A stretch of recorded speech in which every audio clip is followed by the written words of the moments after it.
As I got shoes,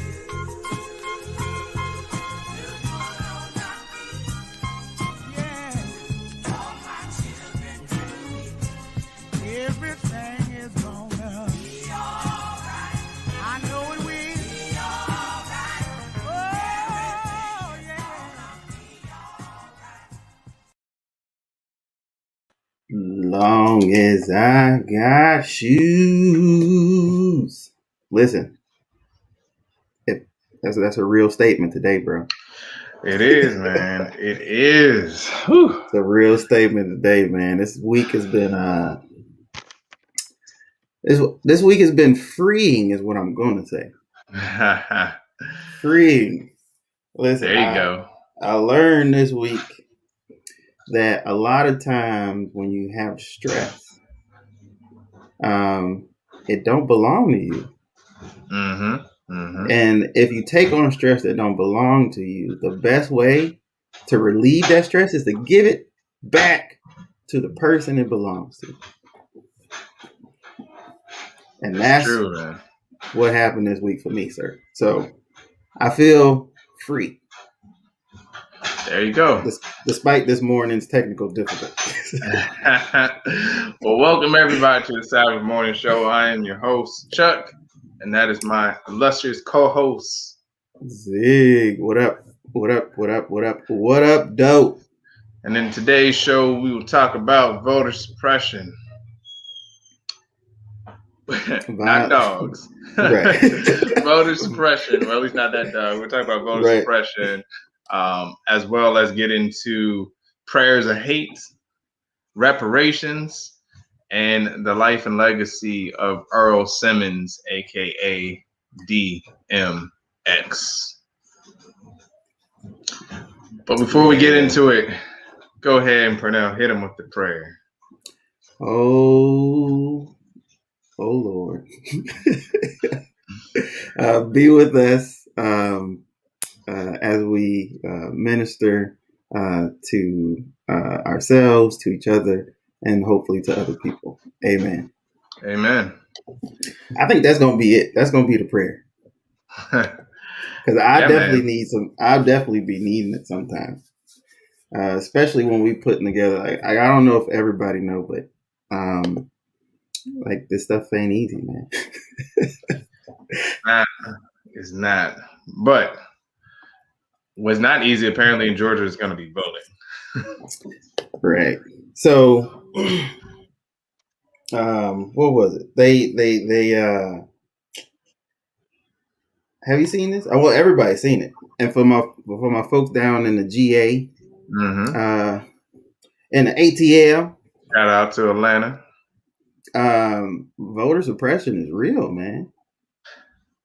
Yeah. And so Georgia, it wasn't just Georgia, but Georgia had the most idiotic rules that they passed. So what does it entail? So they talked about how, the biggest one that's on everybody's mind is they made it illegal to give people food or drink standing in line to vote. And it's like they made it a crime, like punishable by jail time. Which is that's crazy. Which is crazy because Georgia already had long wait lines. And so they added these rules to increase voter what do they say? Voter confidence. Yes. Which is a complete contradiction because the Secretary of State, who happens to be a Republican, said the election was the most secure election they ever had. So why do we need security and confidence in something that you already said was secure and confident? Right.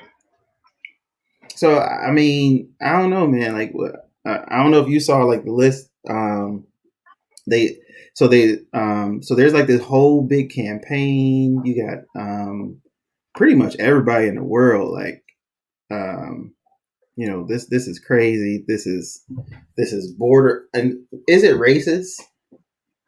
It feels kind of Jim Crowish. Yeah, I mean, it's just another example of people taking advantage of those who are in these communities, right? Because they're not really going for, their demographic of people, right? They're going for for certain areas because they want to manipulate the vote, Right. And Yeah. it's tiring, right? Like discrimination and it's just tiring. It's like, So, how long, according to Martin Luther King, right, in his famous speech, it's crazy that we had to deal with this kind of stuff, just kind of in this day and age. So a big thing that's going to happen is that the MLB pulled out the All-Star game from Atlanta. They said, specifically because of this, and it's not looking good for Georgia right now. I know on the other end, people talking about boycotting Georgia, but then you have Tyler Perry. He like, listen, you boycott Georgia, you boycotting people. Put your money where your mouth is, support these initiatives that are running, but boycotts ain't gonna get it, because people got to live out here. So that's definitely a big issue there. And then they moved the thing to Colorado. So the spin cycle started happening with the opposition party, and they said, "Oh, y'all gonna move to Colorado? They got voter suppression too." No, they don't. Right. Colorado had like 89% turnout. And like, it's like, I think they got automatic like mail-in voting for everybody. You don't have to make no excuses, which is why their turnout is so good. So, if y'all live in Georgia, you from Georgia, how does this affect you? We want to hear from y'all in the comments. A couple other things that and then how does this affect us as Christians? What are we supposed to do? What is our role, our action, our response? I meant to look this up, and one of you seventh level Adventist people that watch us probably can pull this out your pocket. I recall, and I'm gonna see if I can do a real quick search real quick. I recall Auntie White making a statement on voting. So the right to vote, I couldn't pull it up too quick, but I thought it would have been there. But I recall like a lesson at once upon a time where I think she even encouraged it if the voting was supposed to take place on the Sabbath. I could be wrong, but look at you. I see you got your that you like listen. Ha ha ha. Huh? What you got to say about that, Chuck? If the election was on Sabbath, sorry, I was clearly on mute. But yeah, no, I think it's my personal kind of viewpoint on it. I think as Christians is against the responsibility of Christians to stand up for justice, to stand up, right, to call wrong is wrong, and to help support those in need, right? And I know not just Adventist Christians, but just Christians in general that that support elections. They work the booths, they work the polls, they give people food and water, and it's like these are infringing on them. And the communities I believe is going to impact most are the ones that are in need. And I think it's a responsibility for us as Christians to stand up for those who are being wrong. And I think this is just a clear example of that, right? I mean, this is another, like you said, another form of the discrimination that, we shouldn't support, and we shouldn't, try to justify. And, it's easy to put our political blinders on and be like, well, I'm Republican, so I support this, or I'm a Democrat, support this. No, our call is support, the principles of the Bible. And it's this clearly, doesn't support that. We're supposed to love our neighbors and not discriminate against them. So yeah. And so here's the statement. I found it. Sister White says this, that in our judgment, that the act of voting, when exercised in belief of justice, humanity, and right, is in itself blameless and may be at sometimes highly proper.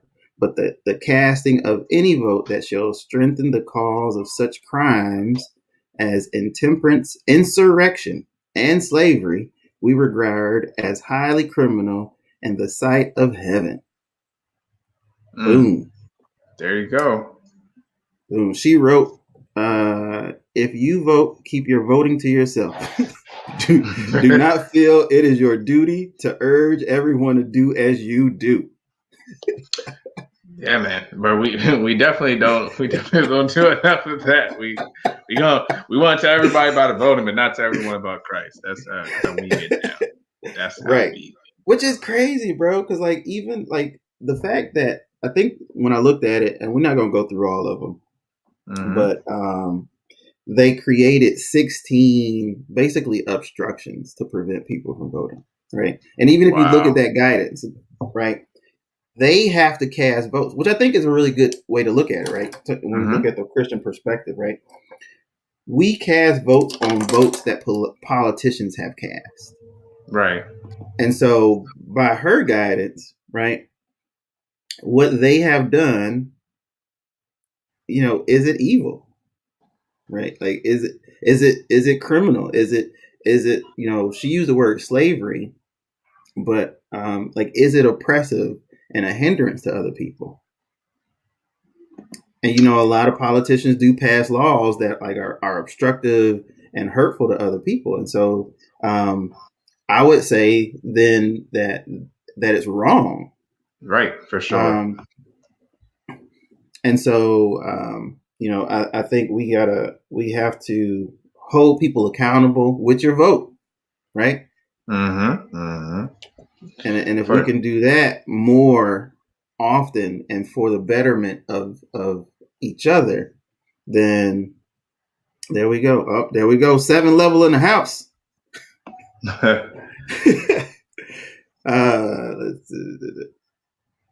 Ooh. That's definitely we'll show it. There's a lot to read there. But I know. I'm trying to look at the political experiment of 1860 will probably run as high as it has for many years. So that's that was from the Review and Herald editor. There you go. So definitely check that out in the comments, and definitely let us know your thoughts on the subject. Speaking of, especially for my people down in Georgia. For sure. Speaking of discrimination, we still got folks acting crazy with our Asian brothers and sisters. Yeah, man. I don't know if you saw violence. Yeah, go ahead. No, go ahead. Yeah. I was going to say, the violence, continues to increase, and there's more and more incidents of, discrimination against that. And, honestly, I don't know where it all started. It just seemed to start bubbling up, and I don't know the trigger. Was it just that it started bubbling up? So according to, I think there's a National Statistics for Justice or whoever do those numbers, right? I pulled up, I know CBS had a study that they listed from police department statistics. Overall hate crime is down 7% overall, right? So that's when you throw everybody in the same bucket, it's down 7%. However, and if you look at just hate crimes towards Asian Americans, up 150%. Really? Yeah. So that's crazy, man. And the one of the biggest things that was pushing this along is the coronavirus. And so a lot of people are attributing this to the The former president saying, um, that it's the China virus. He would use words like the Wuhan virus, and people started to, even in their rhetoric and some of these videos that get posted where people get caught, they're actually using that derogatory language towards them and telling them like it's their fault and that kind of stuff. So it's been real crazy. There's been a lot of high profile cases where people, elderly people too, man. So it's crazy that people have been so just easily manipulated to hate, and I think that's unfortunate, man. Yeah, and I'm just surprised. Like you said, it's elderly people, it's women. Like this guy punched the woman and said she just needed to be put in her place. And then you had the Right. shootings that happened, and it's just been, kind of one thing after another, and it's just like, what is happening? Why is this the new trend? And it's like you said, for the reason you mentioned with the coronavirus, with the rhetoric that's being shared. There's just a lot of foolishness going on, and clearly as Christians, this is something that we shouldn't support. And I think it's easy to, of course, not support punching people and killing people. I think there's still a lot of racial stereotypes that we laugh at and also share to each other. And it's it's one thing as a kid, you don't know, but as an adult, you definitely shouldn't be teaching your kids, and you shouldn't be also embracing and joking in that manner.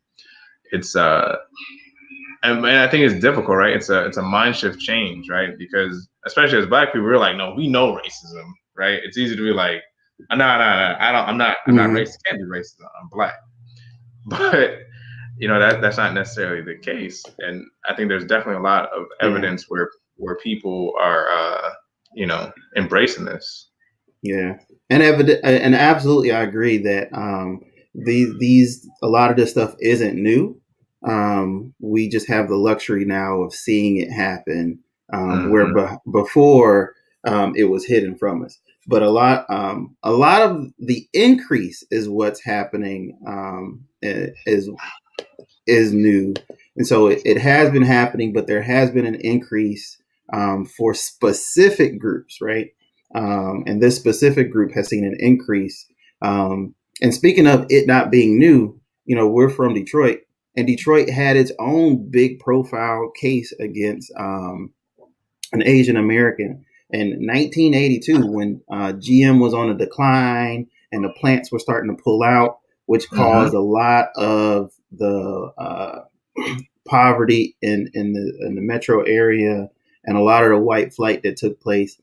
A gentleman by the name of Vincent Chin was brutally assaulted by two men that, and the language was very similar. So at the time, GM was hurting because Honda Imports was killing it. Shout out to Honda. But them Honda Imports was killing it. And the people who worked for the unions and the plants and even politicians were using a lot of the same language that we're hearing now. And so like there were ad campaigns and a lot of stuff just to discourage people from buying foreign imports. People were on the news using very derogatory, inflammatory language. What's this guy name? I can't think of his name. He's a politician even now. Democrats. So it was Democrats and Republicans because the heartbeat of America was the automotive industry. And now it's starting to get hurt by these Japanese imports.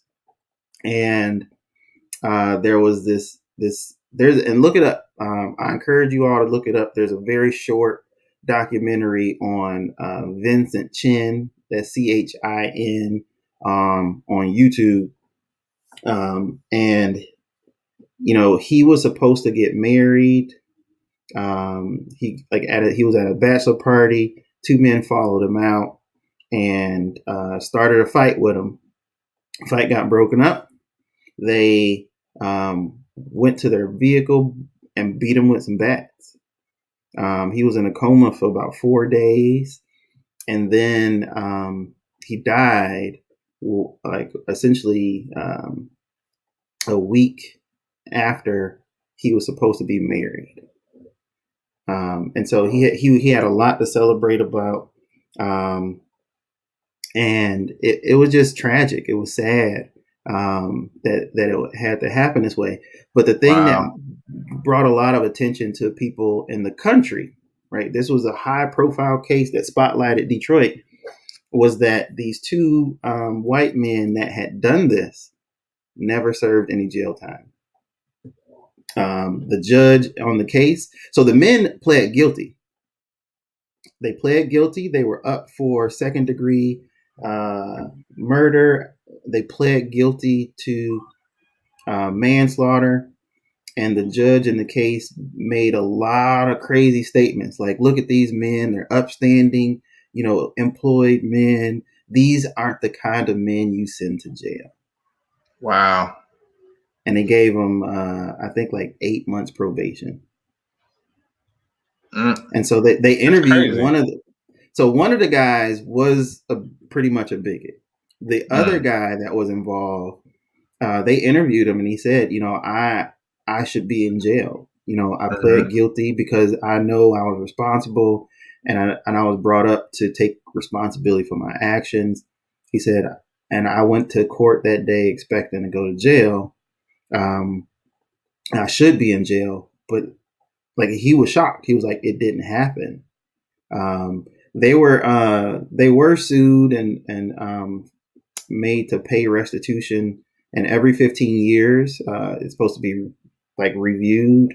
They also add inflation and to it, and so initially it was like a $1 million kind of settlement, and then they went to court I think a couple of years ago, and now that because of inflation is up to $4 million. Basically they got to pay like $300 a month until the day they die. Wow. But that mother that they interviewed, she lost her son, and a lot of this looks a lot like the same. One of the big videos that's passing around now is the doorman that didn't do anything. Did you see that? Yeah. And I'm just like, and he actually did something. He closed the door and watched that person get beat. Right. And that was horrible, man. So, if we ever needed the Lord before, sure do need him now. I mean, that's crazy. So I mean, I guess the Christian perspective is, I know at least for me, even when I think about so Vincent Chin was essentially what I heard one Asian American say was their George Floyd. And so, I guess as Christians, what do you do? Right. I guarantee you there were some people who witnessed either Vincent Chin or George Floyd or that the person that was beat outside of that condo. What do we do? Yeah, I think that's definitely a good comment. It reflects how so many people in society see and don't see. Like we see stuff happen and then we keep going. Yeah. We may not always witness someone being beat up, but we witness people being discriminated against. Are we stepping in to stand up for them? Right. We talk a lot. No, go ahead. I would say we talk a lot about white privilege, but like I said, everyone has some power. It may not be as influential as others, but you have some capability to at least say, no, that's not right. Right. And to step in and try to save. Right. I saw a quote yesterday that I was, we were going through like these inspirational quotes with the kids. And one of the quotes that flashed on the screen said, "It takes great courage to stand up to your enemies, but even more courage to stand up to your friends." Mm-hmm. And so, and I think that kind of goes back to like what you're saying, like a lot of times people are doing things that they shouldn't do when we are around. Right. Because we don't want to rock the boat. Everyone wants acceptance. So it's like, if I say something, how's this gonna make them feel? And I don't want to be deemed weird or stuck up or goody two shoes. So it's just better if I'm just not gonna say anything. I'm not doing it. So it's okay. Yeah. And what Brother Hank is talking about down there is called the bystander effect, right? It's kind of like this idea. There's a whole research studies about it, where essentially people expect somebody else to do something. And so because they expect someone else to do something, they don't do something themselves. Right. So people see crimes and they look out the window and they say, "Oh, somebody's going to call the police. It doesn't need to be me." So it just hurts us all. I really wish that we could, I don't know, again, like, we just coming off of Easter, love our neighbors as ourselves. Well, apparently Easter doesn't mean the same thing to everybody. Right. I don't know if all of our listeners, heard, or I should say saw this tweet that was going around. I'm gonna try to share it real quick. But it definitely was a surprising tweet to say the least. Surprising? Let me share it on the definitely surprising. Definitely surprising. So for those listening and that I'm watching, and I'm gonna read the tweet. It says, "The meaning of Easter is more transcendent than the resurrection of Jesus Christ. Whether you are a Christian or not, through a commitment to helping others, we are able to help ourselves." And that is from the Reverend Raphael Warnock. Am I saying his name? Warnock. You know who Raphael Warnock is? Nah, who is he? Listen, Raphael. So listen, this is what's surprising. Raphael Warnock is pretty, like, he's becoming like a rising star in politics right now. The Reverend won the election in Georgia along with I can't think of the other guy's name. I actually like the other guy. Warnock. Even Warnock was the other guy real cool. I can't think of his name right quick. But Georgia, they won both of their Senate seats, and Warnock was one of the people that won. And a big piece of this is that Raphael Warnock is the pastor at Dr. Martin Luther King Jr.'s church.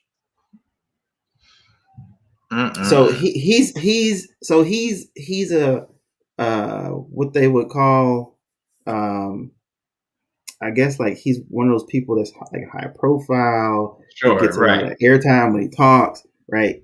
But then he says this. Yes. Well, no. And then he says this, and you go, what?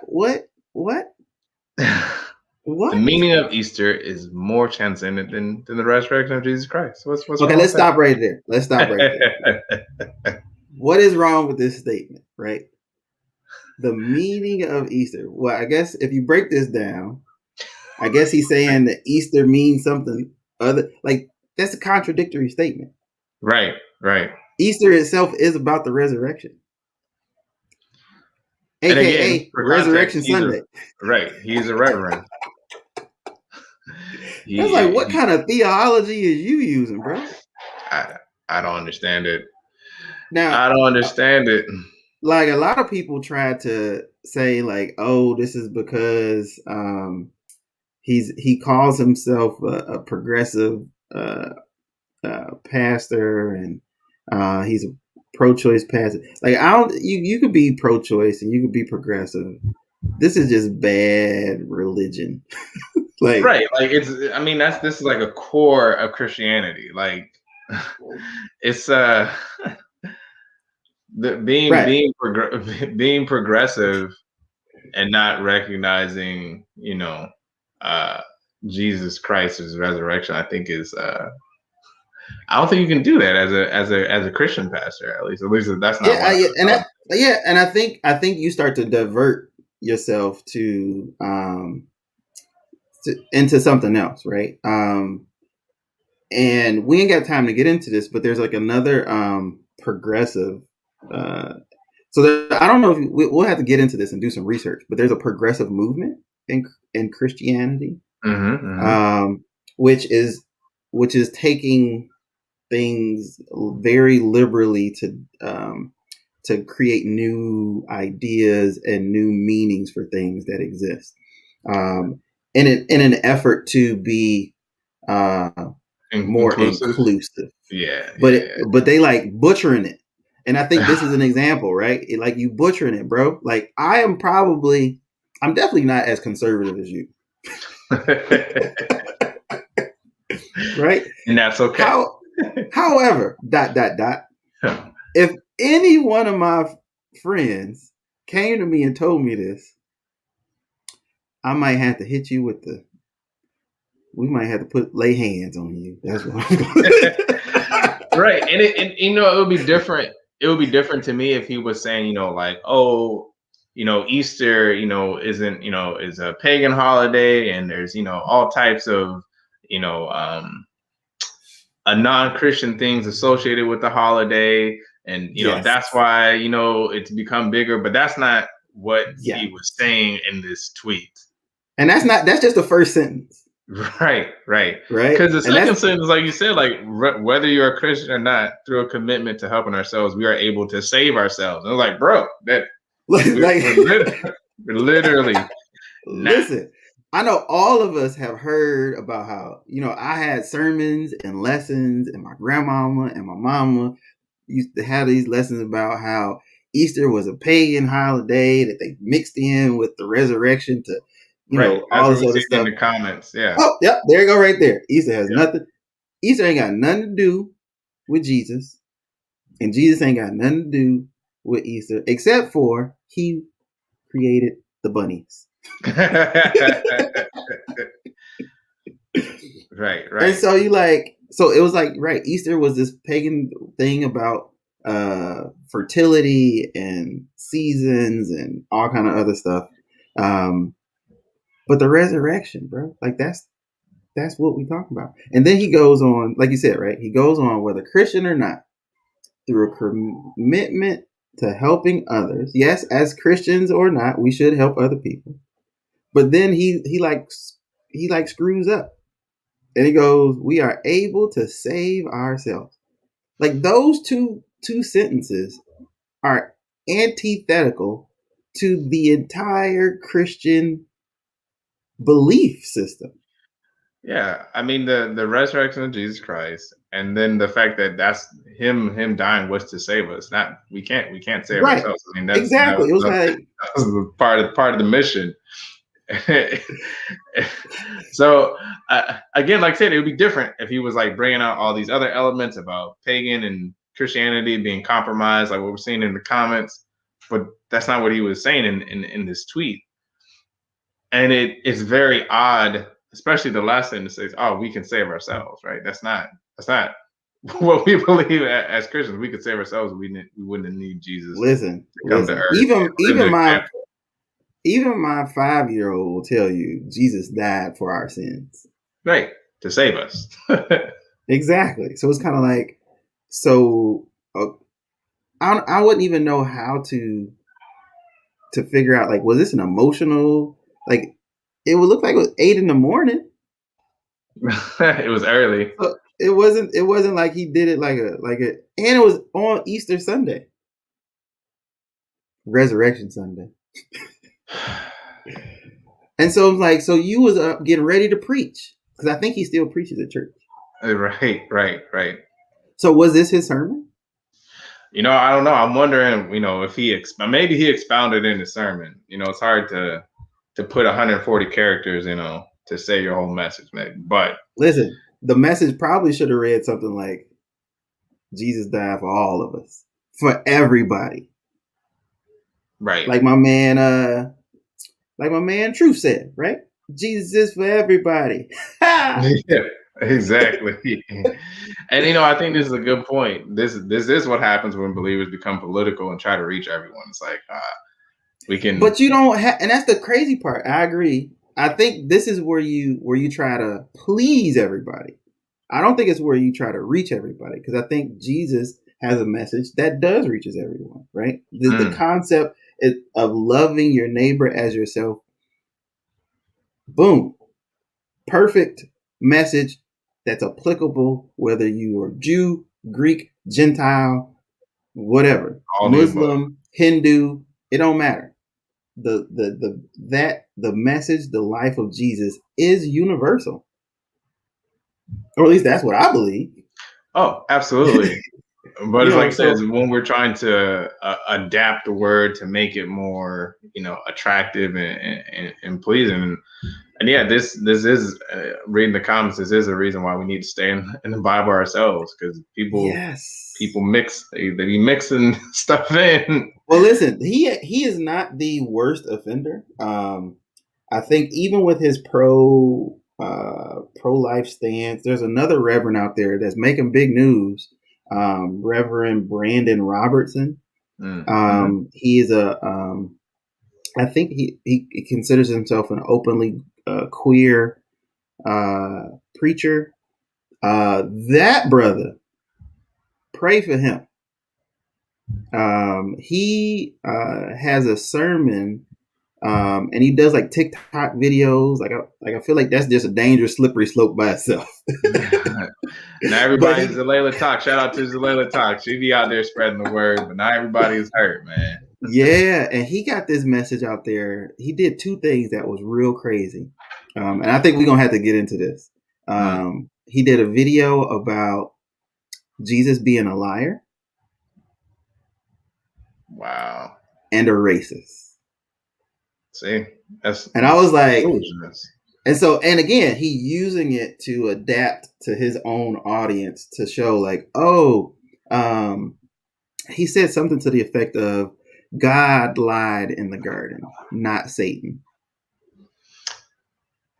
And it was, but people go to this man's church, and there's another minister out there that is his mentor. So it's like, these are lessons. So this is not like a fringe one person doing something. This man is being taught by someone who has been ordained. That and I saw his mentor's passage about, I think it was in Matthew, is it Matthew 15, where Jesus talked to the Canaanite woman, and she needed her daughter to be healed, and he said something like, this is we don't give the food, the crumbs, the children's food to crumbs, right. And she was like, and so when I read that passage, I'm thinking that he wasn't really doing that for her. He was being, because Jesus does these parables, right?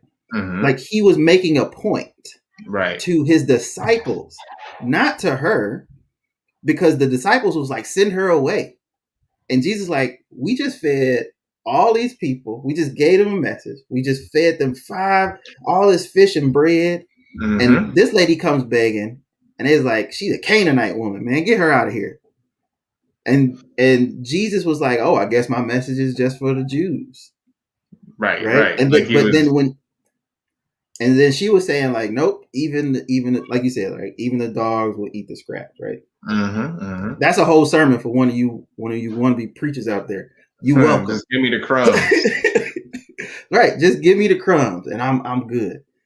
And he was like, boom, your faith has healed, right? Because of your faith. So what was this guy saying that it meant? So this guy says that Jesus was racist. He used that to show that he was racist. And then his mentor did a whole sermon about how he switched it all up. He was like, she was a woman of color, and he called her out her name. And I was like, what? Like, and he was like, and then here's the thing that I found offensive, right? And it's hard to offend me. But the thing I found offensive was that he said, I find it hard to follow someone. I would find it hard to follow someone like him. Like, I'm not gonna follow somebody like that. And it was just kind of like, where in the Bible does it say this? Like, how did you glean that from that statement? You know, problem is, here go my plug. People don't read the Amplified Bible. We're gonna get sponsored by the Amplified Bible one of these days. Get yourself an Amplified Bible and listen, man. It'll make it clear, it'll make it plain. It'll be like reading your favorite pastor sermon notes. Right.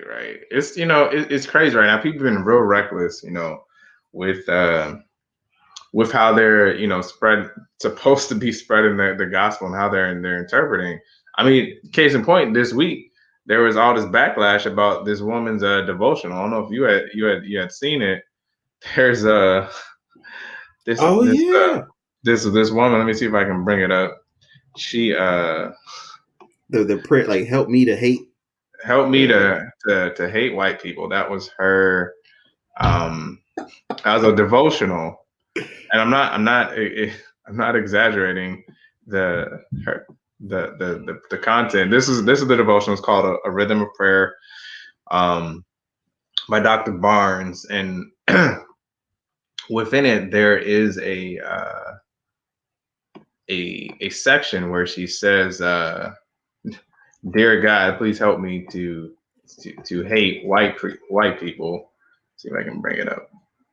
Yeah, and so like it's been circulating on the internet, and originally people were focusing just on this first paragraph that's in the devotional, and but she starts with, "Dear God." I bet. Yeah, there's a lot more to it than that, but initially it took a lot of people back. They're like, what type of devotional is this? He had all the conservatives, they were posting it. It was going to social media. They're like, get her banned, get her kicked off. She was getting hate messages. People were just like, like, what are you doing? Why would you post that?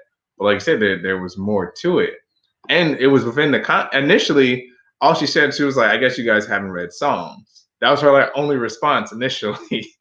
She was like, there's that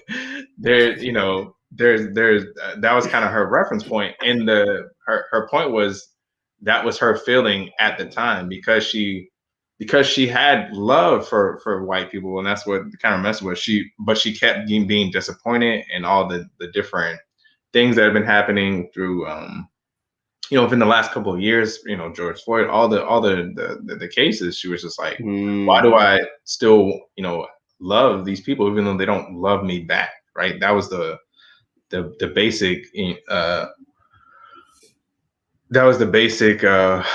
the point. Right. But she goes on to say, but I will trust in you, my Lord. You have kept me, my love, and steadfast, and you have rescued me from the monster of racism. Did I stop showing it? Yeah, I did. So she goes on to in her prayer to say, you have rescued me from the monster of racism when it sought to devour me. You have lifted me up my head when it was low and healed my heart when it was wounded. You have not given me up to slavery or to Jim Crow or to the systems of structural oppression. Right. So the prayer continued. And she, explains why she felt that way, what, God had actually done to, change to keep her heart from, being consumed by hate. Right. There's that quote I think we were talking about last week with D. Rich. If y'all missed it, of course, go back and watch it. Check him out. But it's that quote, from I just lost the guy's name, but it basically says to be Black in America, is to always be like at this constant tension, this almost insanity where you're trying to, love everyone, but then people don't love you, love you back. People don't respect you. People treat you badly. And I think this was just an example, a modern example of that quote, expounded. And it just was interesting, I see the comment. People don't read everything; they only read something on social media. They only look at the headlines, like, oh, this, and they, I experienced this before. Working at a VA hospital, like the VA always kind of gets bad news, or like people always try to push the negative narrative. And, there was a headline, it was like VA refuses to pay for man's prosthetic leg. That sounds horrible. Right.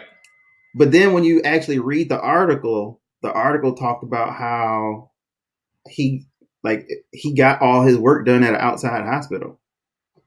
Like some other hospital did it, and I think we do go through life just kind of looking at headlines. And it creates this scenario where, people just start to rage, right? It's an emotional response. And it's really good there's parts in the Bible that people say, look, the Bible says this. How, you gonna read the Bible and this is why I don't follow, this is why I don't believe in Christians like this. The quote that we were just talking about in Matthew, where Jesus talks to the Canaanite woman and he says, we don't give the children's food to dogs. They took that to mean Jesus called her a dog. Oh my God. How are you gonna follow this Jesus that does this? Like, it's just sensationalized, right? Reactionary. And so I don't think, I think this quote is right, right? People don't read everything, or they don't pay it enough attention, because just hearing you say it, and I didn't know all the details about it. Like, I'm like, oh, but again, I'm like, all right, let me wait for the rest of it. Right. And, there was a good article on, it was a response. This white woman responded on religious news.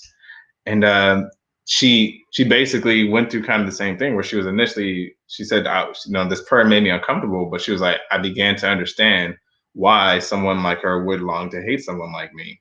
Right. And she starts talking about, like, I've always been the nicest white person who tried to explain away the little racist remarks. I'm the nice white person that, fearful, acting as an ally, worried what other white people might think.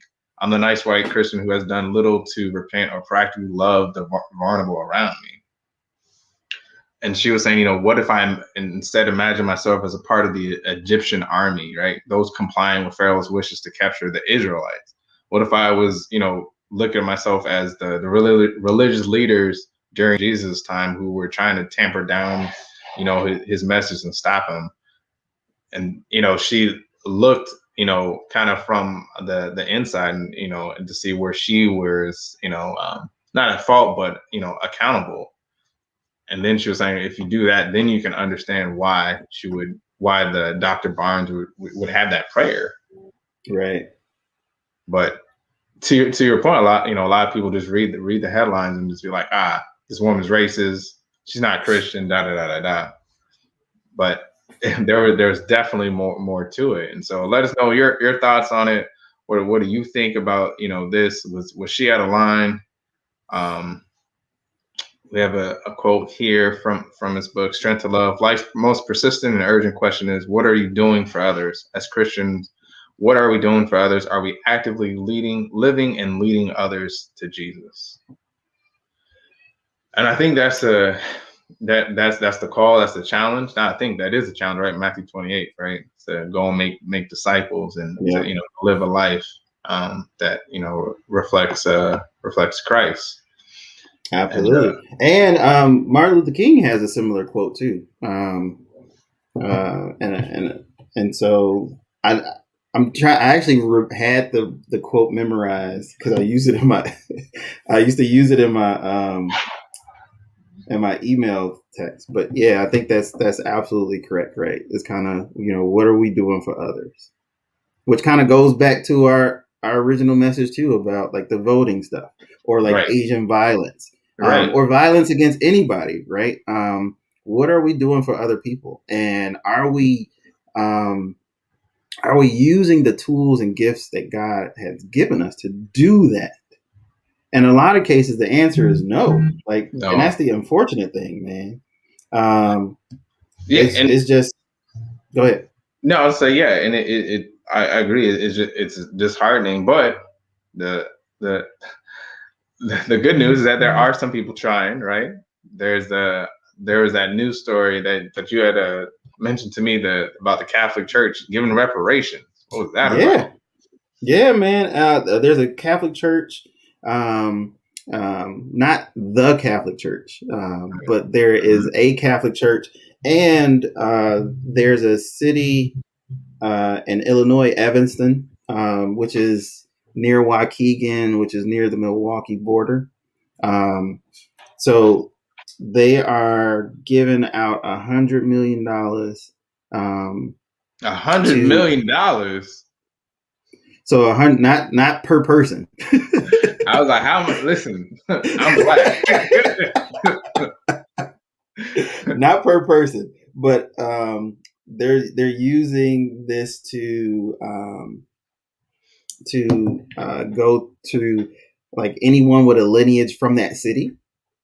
And I think there's a lot of other criteria, people who were affected by the housing discrimination. And so like they have a lot of buckets that people can fit into. Or if you were like a descendant of those things. So, I mean, what's the detail? Listen, man, 100 million. It ain't for you, bro. It ain't for you. You ain't from Evanston. And so, yeah, they represent reparations plan. It passed too. So it's the first city in the country to do such a thing. They considered it a first step. But they're not the only city that's looking into this. And so like other cities are also looking at their own plans. It's mostly cities with like diverse boards. In their eyes, they're saying, you know, we can't wait for the country to do it. They're the first city to pass it. Other cities have introduced these kind of things, but yeah, if you black and you can like prove your residency and legacy, then I think they said every black household will get $400,000. Wait, so that's for the city, or are you talking about the Catholic reparations? No, that's the city. Okay, yeah, I was the Catholic reparation one. They kind of did that because of the Jesuits actually had slave labor at some point. So this is their reparations for what their involvement was during slavery. And actually, it's not just 100 million. Their request was 1 billion, but they're saying 100 million is just the start. And I think right now they have already 15 million deposited, and their goal is to reach 100 million within the next 3 to 5 years. Yeah, but the one in Evanston, the Catholic one is like, I feel like because they're raising money to do it, it's going to be a little different. Like I don't know. Like, will they ever reach that goal? And do the money get paid out if they pay for it? I mean, if they don't raise it, kind of a thing. I feel like I've seen campaigns before where like, oh, we're trying to raise this money for this, and it sounds good, but then like the thing never happens. And they're only paying it to the descendants of enslaved people who after discovering that their ancestors were sold in 1838 to plantation owners in Louisiana by the Jesuit owners of Georgetown. So it's specific to that. Yeah, specific. Yeah, absolutely specific. And it's about 5,000 living descendants of people that the Jesuits have reportedly been identified by a nonprofit, the Georgetown Memorial Project. So if you were maybe impacted or affected, I'll leave this in the comment section. I'm going to try to go back. Dad, I know you're watching. I need you to look this up. I need you to figure out if we're a part of this so that I can get part of that. $1 billion. That's pretty amazing. But they got deep pockets, though. They got deep pockets. That is true. That is true. Or if you happen to live in Evanston, Illinois, you know somebody live in Evanston, Illinois, you might want to pay attention to your mail. You know, a lot of people see this stuff coming to mail. Right. They're like, I don't know nobody from this address. No. You might be. I don't know. I think my mama watching. Mama, you need to take a look at that. Do we got family from Illinois? Let me know. And let me know in the comments, of course, what are your thoughts on reparations. I think we've talked about it a little bit before. I think it's a big topic, but it is interesting to see, people. What are your thoughts? The different attempts. Huh? What are your thoughts on reparations? My thoughts on reparations, I think, I think it's past overdue. Like this is something that definitely should have happened. You for it? Oh yeah, I'm definitely for it. I think the problem that that people say is like, oh, how do we do it? How do we pay it? Da da da da da. I think they're just using that to not pay it. I think we can be creative, right?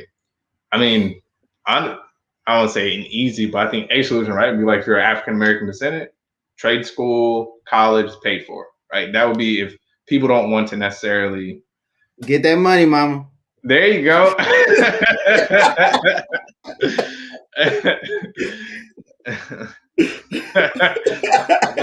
wish my parents were as supportive. Apparently, it's not legal. I don't know if you can prove that.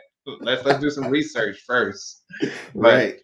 I think there are multiple ways that reparations can be managed, and I think that they should, right? The original reparations, right, was supposed to be 40 acres and a mule. We see how kind of that went. I mean, in California, there's a plan to actually return a beach it was a blacks only beach, but it got so nice that it was taken over and stolen basically from this black couple. And now California, there's been a request, basically, it hasn't gone through, but there's a request to basically give it back to their descendants. So, there's all these different, things that happen throughout history where it's like there's clearly been a need for reparations. What that looks like and how we do it, I think, is a discussion. There should never be a discussion of if we should do it. It's just, how exactly. And I think there's ways, if you don't want to sign a check. Yeah, there's absolutely. I thought about this too. Ta-Nehisi Coates has a journal article about reparations. It's available online. It's a pretty long read, but it's a pretty interesting read. It's called The Case for Reparations. And you can find it on theatlantic.com.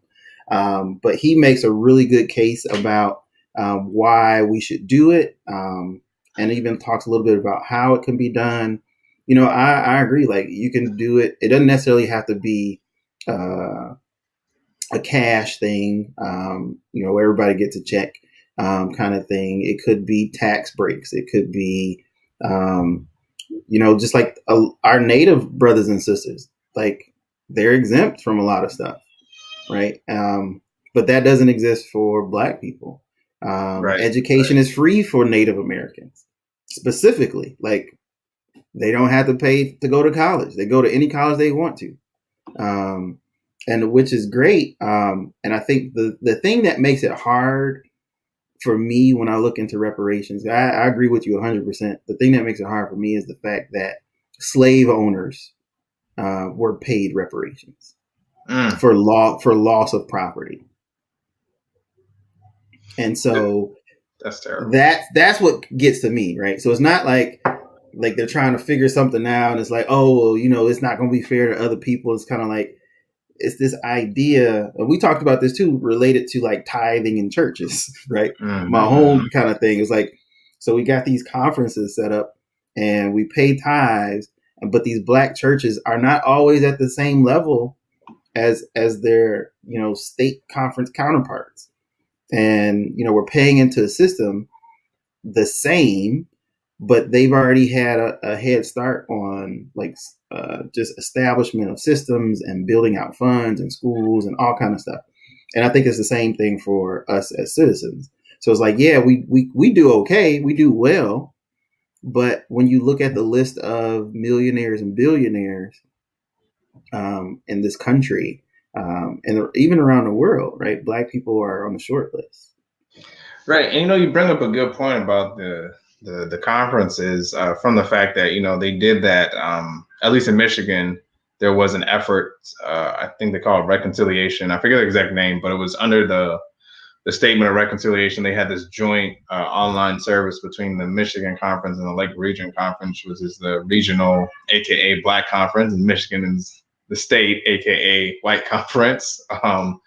And, they tried to have this joint service. And I think we definitely weren't fans of it. Actually was looking for a rebroadcast, but I couldn't find it. I don't know. I'm going to be super critical, right? Which is not uncommon. It's not unusual, right? But it's not unusual. I don't think it's a good idea. If you can't find it, maybe it's on purpose. Right. Because I know, I don't know if you tuned in. I know I tuned in to about maybe 5 minutes or so of it. And I think it served a purpose. What that purpose was, I have no idea. I know that it wasn't for me. And as a person who's invested into the church, I think the criticism that I have is I think what they did was short sighted. I think what they did just wasn't. I'm going to use the word inclusive because there are the audience that they spoke to wasn't the audience that exists. It was kind of like they came up with these ideas in a room, and it was like, yeah, that's a good idea for you and me. Let's do that for everybody. Right. And that's the takeaway. I know that there was definitely some controversial statements that were made where somebody said we should not be supporting Black Lives Matter, as we shouldn't be, and again, without context, right? You just can't make a statement like that, right? It's like, what do you mean? What are you talking about? Like, right. are you And talking I would about think the more controversial statement was made too was the Rwanda. Yes, I was think pretty crazy too. Yeah, and it's I found it actually, so I'll post it in the it is posted. Yeah, you guys can be the judge, but I think maybe like you said earlier, they did okay, or it was a certain audience, and I see in the comments they did okay for their audience, and maybe, but I'm not so certain, to be honest. I think that there does need to be a discussion. There does need to be more engagement between the conference, right? Between the two conferences. But I hope that's just the start and not just a portion of it. Yeah. I mean, I think if that was their goal, is like, oh, like, let's start doing things together. Mm-hmm. Then maybe that goal was achieved. Maybe that will go. However, part of what they did was, one, exclude a group of people, meaning like the entire young adult audience for the most part, the youth audience, and then the people that fall in between young adult and before you become an elder. So it's like, it was just like a really kind of geared toward the elder group, it seemed. Right. Like people like 60 and up. Yeah. It wasn't. So like if you was an 80-year-old Michigan conference person, you was loving it. Like, oh yes, this is great. Yeah, I don't think it boded well for a lot, at least in discussing with other people. And it's not just, I think we talked about it when we did the Global Youth Day that same day. A lot of people felt that way, that it just didn't reach them the way that maybe the program intended. But let us know your thoughts on this whole Michigan or state conference and regional conference thing. I know there's a lot of opinions, there's a lot of reasons, behind it. But, there's also a push, I think, in general, for some people, I'll say there's definitely a group of people that want to join the conference that don't want to have this black, and white conference type of separation. But for some people, it's more than that. They don't look at it as black and white. They just look at two different solutions. And I mean, there's a lot of things that goes behind it. They talk about like, the schools, the infrastructure for like retirement funds and leadership roles. The more it persists, I know for me, the more it persists, the more it appears to be more of a power move, right? People, it just seems like, again, right, going back to what we talked about earlier, right, doing good and doing what's right. And I think, my mind typically wanders to, is this what Jesus envisioned for us? Yeah, and I mean, I think people reference the quote from Ellen White, but her point was that it was for a time, right? The country itself was Yeah, we watched that. literally, yeah, yeah. Yeah. There's I should post there. There's a good video that talks about the history of regional conferences, and it talks about it through the through the years, starting from when it originated all the way to today. Today, at the time of the video, was 1995. It was the 60th, I think, anniversary of regional conferences. Yep. And and it talked about the history, and I again, it was a time for it, but to to your point, it wasn't supposed to last for forever, and I think the problem was there was still so much racism within the church that it lasted so long, and now I think that there's a push to reevaluate and to reexamine the need. But there's, like I said, there's challenges and what's the word? There's an impact to whether we move from that model, right? There's for some people it's negative because they feel like there won't be as many people who, Black people with position leadership roles if we merge them. And there's also other benefits of other regional conferences, like they have a certain retirement program that they're given that's not available within the state. So there's a lot of different factors that go into it. But what are you guys' thoughts? Should we merge? Should we stay separate?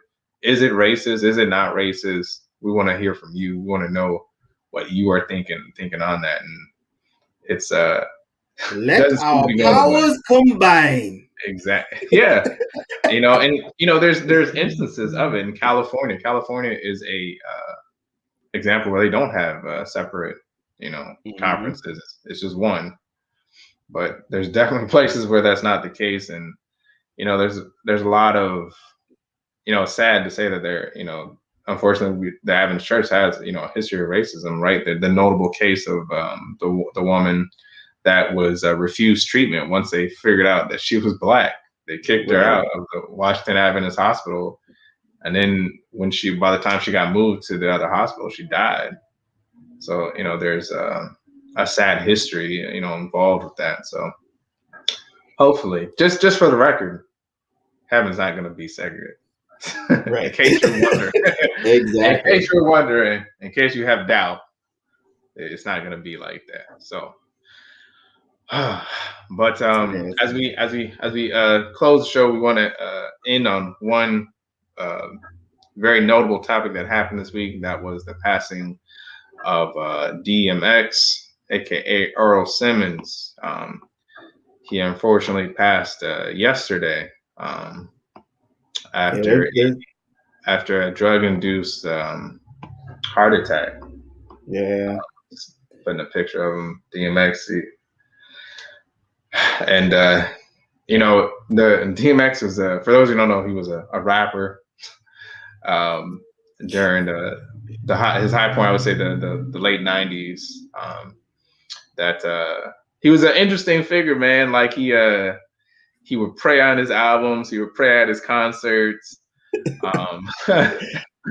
did the prayer on a lot of other people's stuff, and so definitely interesting. Definitely almost like a contagious person.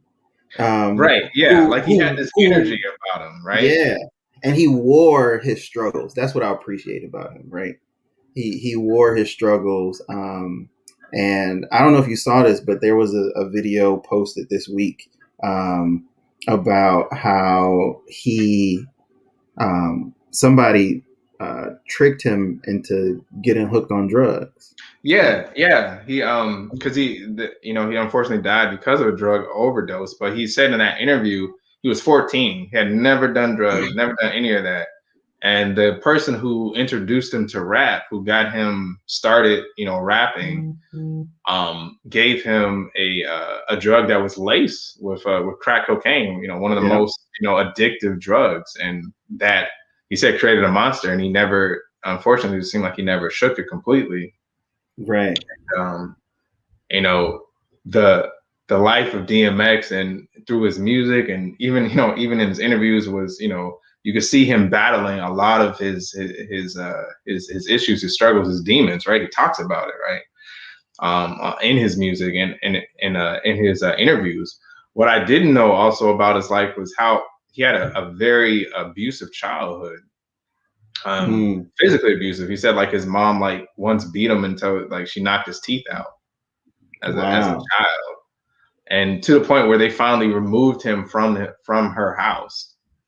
So he ended up, in foster care, and in the way that of course, in the way that DMX, he was just like, I guess she just couldn't love me, and you could feel like that's one thing that about his rap in general. You could always feel his emotion in his music, and like I said in those interviews, he definitely touched on his struggles, that he sometimes overcame and sometimes didn't. I'm gonna play just one of those clips now where he talks about it. But what else was interesting that I didn't know was that those of you who listen to his music, you'll know that he always barked, right? He would bark and growl like a dog. Like on his album covers, he would always have the Rottweilers. He was into dogs, but the background behind it, that was like one of the few interactions of love that he had. Like he liked dogs, so he felt like those were his only friends, as a child. So that came out through his music, and he had that real gritty bark and growl that he would do on his music.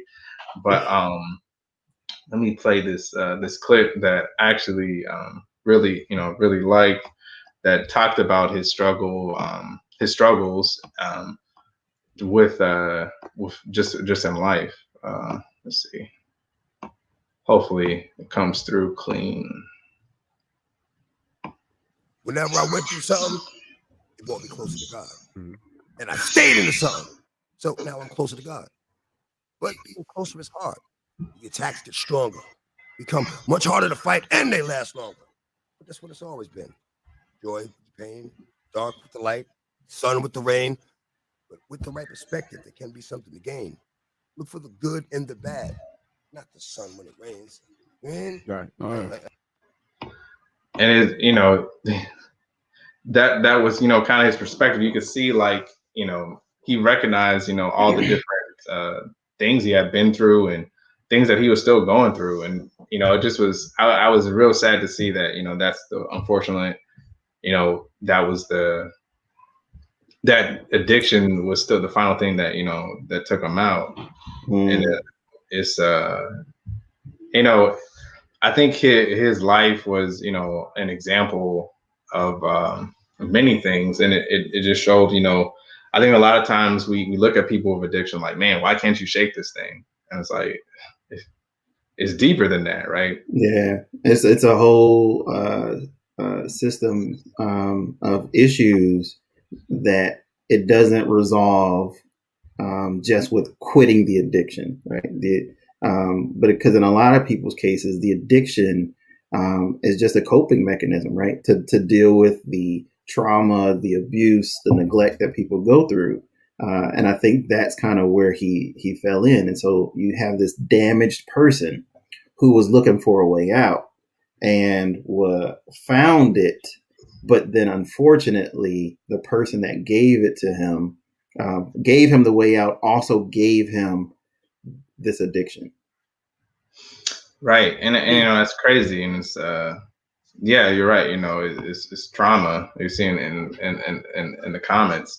It's just crazy that, that was his friend. Like you said, that wasn't like some stranger. Like that was one of his boys that gave him this drug that just messed him up.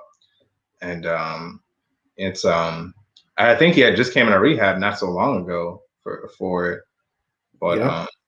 And he had been to rehab a couple times. And I think the biggest takeaway for this is, one, don't judge, right?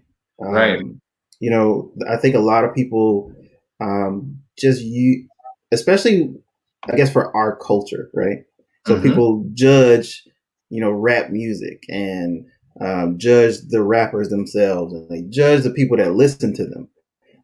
But there's been plenty of moments where, like, I remember being kind of in a dark place and listening to his music specifically, and feeling like I was heard, and like his music in general. Because like you're right, he always uses that spiritual part of himself in this music, and it kind of giving me like a glimmer of, one, there's hope. Two, it's not that bad, kind of a thing.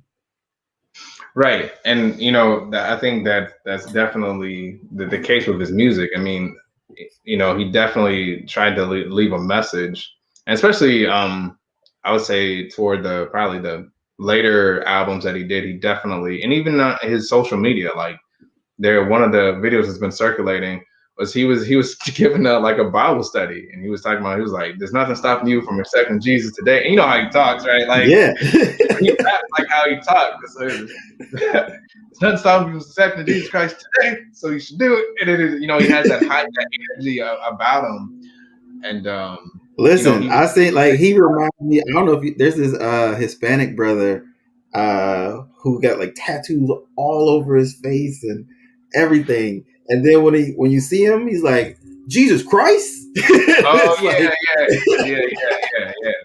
yeah. He was like a but it's former like, gangster. listen, like, Jesus Christ, man, it's the weight, like the way, yeah.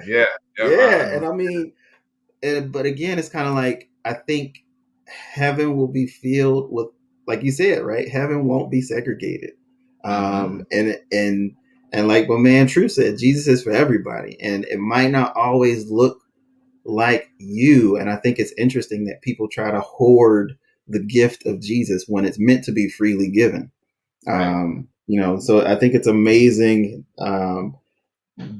Just granted, right? We can subtract the demons that he struggled with from the person. And I think his life was I think the takeaway for me for his life is he was a person who always kept his faith and never stopped trying. And he no matter what he went through, right? He said the more I struggled, the closer I got to God.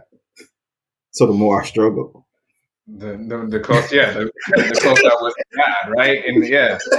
I think that's a great perspective that he had, that he recognized, that he was struggling, but he was with God, through it all. And I don't think we always have that perspective. So, I definitely will miss that, perspective that, that he expressed.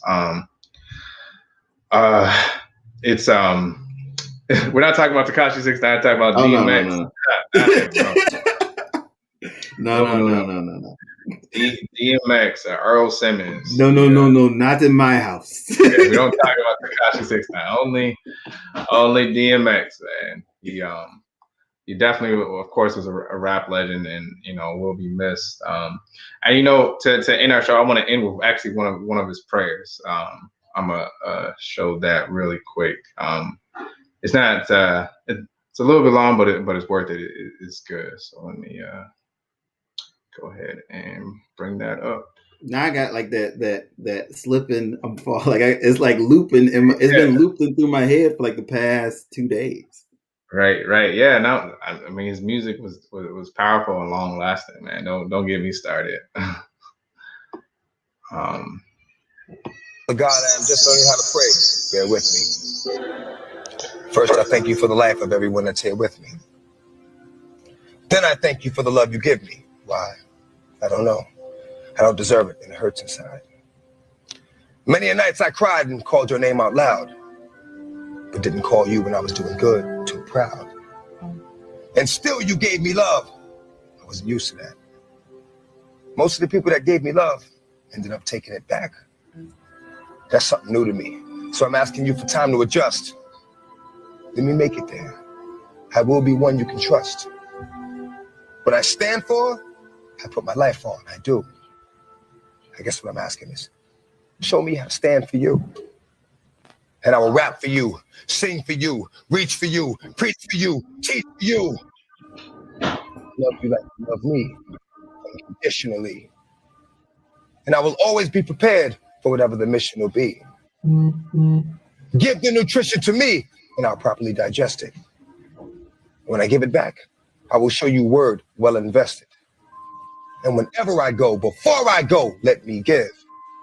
Thanks to you, Lord, for my birth, for every day that I've lived. You gave me a love most of my life I didn't know was there. I give you my life because you cared. Amen. God, Amen. Amen and amen. Amen. And He on was that also note, he was also a father too, so he had kids. His yeah, he did. He had I know kids, I know he had one of the videos that's viral is like him taking a ride with his daughter, and like just that video itself showed how much he loved her. So prayers to him and his family. For sure. Rest in power. Yes, sir. So Yes, sir. I think that's a good example of why we should not fear the bad news. Right. Keep your heart and mind focused through it all, through the ups and the downs. I was waiting for the bars.